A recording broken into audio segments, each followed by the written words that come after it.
ரீசெண்டாக நெட்ஃப்ளிக்ஸில் மைக்கேல் ஜாக்சனை பற்றின ஒரு டாக்குமெண்ட் சீரிஸ் ரிலீஸ் ஆயிருந்துச்சு. டாக்குமெண்ட்டோட போஸ்டரில் கையில் கொடையை பிடிச்சிட்டு கெத்தா பி சிம்பிளை காமிக்கிறத பார்த்து ஏதாவது அந்த காலத்தில் சம்பவம் பண்ணியிருப்பாரு, அதை தான் பேஸ் பண்ணி ஒரு டாக்குமெண்ட் மாதிரி எடுத்து ரிலீஸ் பண்ணியிருக்காங்க.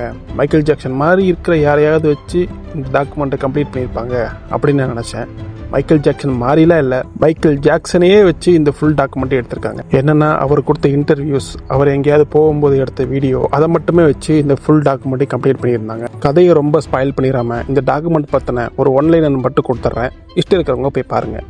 என்னன்னா, மைக்கேல் ஜாக்சன் வீட்டுக்கே வந்து ஒருத்தர் அவரை இன்டர்வியூ எடுக்கிறதுக்காக வராரு. பொதுவாக மைக்கேல் ஜாக்சனுக்கு சிங்கிள் பேரண்டா வளர குழந்தைகள், கேன்சரால கஷ்டப்படுற குழந்தைகளை அவர் கூட்டிட்டு வந்து அவர் வீட்டிலேயே வச்சு வளர்க்குற பழக்கம் இருக்கு. இதே மாதிரி நிறைய குழந்தைகளை அவர் வளர்த்துருக்காரு. அப்படி அவர்கிட்ட வளர்ந்துட்டு இருக்க ஒரு பையன் அவரை இன்டர்வியூ எடுக்கும்போது அவர் பக்கத்திலேயே கையை கோர்த்துட்டு உட்காந்துட்டு இருக்கான். அந்த பையன் அப்பதான் சொல்றான், நானும் மைக்கேல் ஜாக்சனும் ஒரே பெட்ல ஒன்னா தான் தூங்குவோம் அப்படின்னு சொல்லிடுறான். அந்த மீடியாக்காரர், என்ன ஜாக்சன் இதெல்லாம், நீங்க அவங்க அப்பாவும் இல்லை, இவ்வளவு பெரிய வயசாக இருக்கீங்க, நீங்க எப்படி ஒன்னா தூங்கலாம் இந்த பையன் கூட அப்படின்னு கேட்குறாரு. இதில் என்ன தப்பு இருக்கு, நான் அந்த பையனுக்கு புக்கு படிச்சு காமிப்பேன், மியூசிக் போட்டு டான்ஸ் அடிலாம் தூங்க வைப்பேன் அப்படின்னு சொல்லியிருந்தாரு. அந்த இன்டர்வியூ வந்து டெலிகாஸ்டும் ஆகுது. அந்த டெலிகாஸ்ட் ஆனதுக்கு அப்புறம் சிலர் இதெல்லாம் தப்பு இல்லையா அப்படின்னு சொல்லி பேச ஆரம்பிக்கிறாங்க. கவர்மெண்ட் தரப்புல இருந்து கேஸும் பதிவாகுது. அந்த கேஸ் பதிவானதுக்கு அப்புறம் அதே பையன், இல்ல மைக்கேல் ஜாக்சன் இந்த மாதிரி என்ன தப்பா தொட்டாரு, பேட் டச் பண்ணாரு அப்படின்னு அந்த பையனை விசாரிச்ச 2 அரசு அதிகாரிகள்கிட்ட சொல்லிடுறான். இதுக்கப்புறம் கேஸ் இன்னும் ஸ்ட்ராங் ஆகுது. கேஸுக்கு அப்புறம் மைக்கேல் ஜாக்சனோட லைஃப் எப்படி இருந்துச்சு, கிட்டத்தட்ட